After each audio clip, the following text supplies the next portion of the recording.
কি ভাই বাসিটা নিবেন নাকি? নিতামের তো বাসিরা দেখে লই কি মন কিরে তারা বাজে না কেরে ধর নষ্ট বাসি মে ধর আরে মে আজ 30 টাকা বেশি বাজে না নাহি বাজে দু জান 30 টাকার মাল লাস্ট টাইম দেন যে দি বাসিরা বেড়া পছন্দ লাগছে আইরে অস্থির পছন্দ লাগছে ভাই বাসি রে কত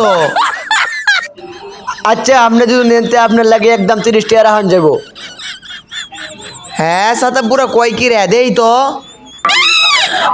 হ্যাঁ অস্থির সুন্দর লাগে এখন কি আপনি এটা বেচবেন আরে আমি বেসনের লাগে তোর বইছি বেচলে একদম কত বেচবেন কয়ে জ্বালান লয়ে যাই গে আচ্ছা 30 টাকার মাল 15 টাকা জ্বালাইও। যাওরা কয় কি একটা কাগজ দাম বিলে 15 টাকা 5 টাকা দিবেন আচ্ছা একদম 60 টাকা নিলে নেও না নিলে যাও গা ব্যস্তাম না।